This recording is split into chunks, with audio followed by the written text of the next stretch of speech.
سامعین کرام، آج کل این جی آر کمپنی کے متعلق بہت زیادہ سوالات آ رہے ہیں کہ اس کمپنی کے ساتھ کاروبار کرنا اور نفع حاصل کرنا یہ جائز ہے یا جائز نہیں ہے۔ تو اس حوالے سے جان لیجئے کہ کمپنی کی ویب سائٹ، معلوماتی ویڈیوز اور سوال کرنے والوں سے جو معلومات حاصل ہوئی ہیں اس سے یہ پتہ چلتا ہے کہ مذکورہ کمپنی کے کاروبار کا طریقہ یہ شرعی اصولوں کے تحت داخل نہیں ہے۔ شریعت میں کاروبار شرکت اور مضاربت وغیرہ کی بنیاد پر ہوتا ہے، جبکہ مذکورہ کمپنی کے طریقہ کار میں کہیں بھی ان طریقوں میں سے کوئی طریقہ نہیں پایا جاتا۔ صرف نفع کی تقسیم آ رہی ہے اور وہ بھی فکسڈ اماؤنٹ کے ساتھ آتی ہے۔ بعض ان کے اشتہارات میں فیصد کا ایک چھوٹا سا وہ لکھ دیا جاتا ہے، وہ حقیقت کے بالکل خلاف ہے۔ نفع جو ہے وہ ان کا فکسڈ اماؤنٹ کے ساتھ ہی ہے۔ اور ایک تو مذکورہ کمپنی کی جو معلوماتی ویب سائٹ میں اصل رقم کے متعلق یہ وضاحت بھی موجود ہے کہ اصل رقم محفوظ رہے گی اور اس پر منافع ملتا رہے گا۔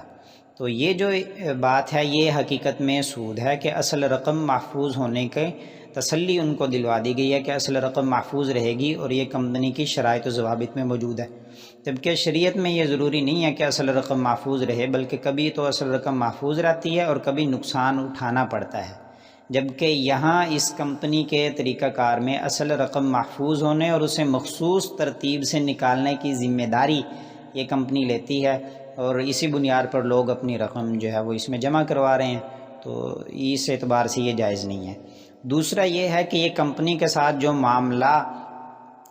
کلائنٹ کا پیش آتا ہے وہ معاملہ یہ شرعی طور سے قرض کا بن رہا ہے، اور قرض پر کسی بھی طرح کا نفع حاصل کرنا یہ سود اور ناجائز کے حکم میں آتا ہے۔ بعض لوگ اس کو قرض ماننے کے لیے تیار نہیں ہیں، وہ اس کو قرض ماننے سے انکار کرتے ہیں کہ ہم نے کمپنی کو پیسے بطور قرض کے نہیں دیے بلکہ کاروبار کے لیے دیے ہیں۔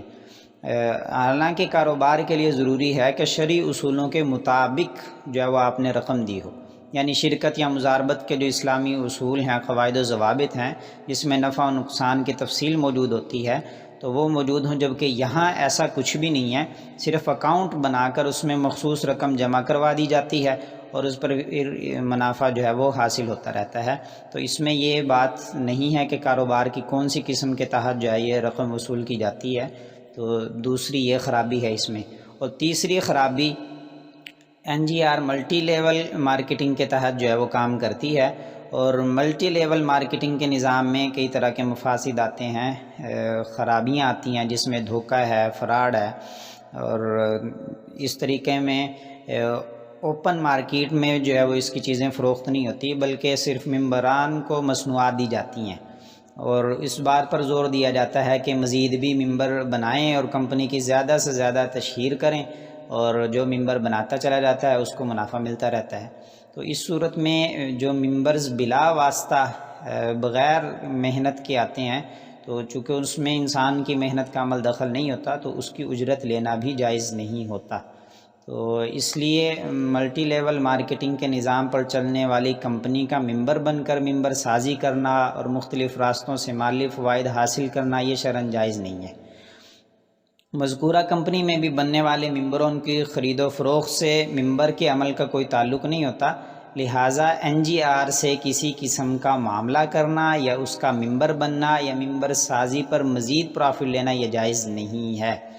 سود، غرر، دھوکہ دہی، فراڈ جیسے شرعی مفاسد پر مشتمل ہونے کی وجہ سے مذکورہ کمپنی کے ساتھ کاروبار کرنا جائز نہیں۔ خود بھی اس میں انویسٹمنٹ نہ کریں اور دوسرے مسلمان بھائیوں کو بھی اس کا ممبر بنانے سے پرہیز کریں۔ ماضی قریب میں اسی طرح کے کاروبار جو ہے وہ لوگوں نے متعارف کروائے تھے اور لوگوں کو بہت نقصان بھی ہوا تھا، تو ایسی چیزوں سے پرہیز کرنا چاہیے۔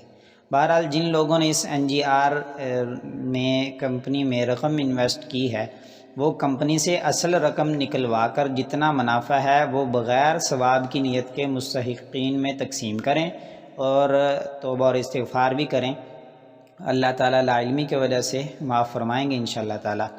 تو حاصل یہ ہے کہ جب تک کسی ادارہ یعنی این جی آر کمپنی کے پاس لوگوں سے رقم جمع کرنے کا باقاعدہ حکومتی اجازت نامہ نہ ہو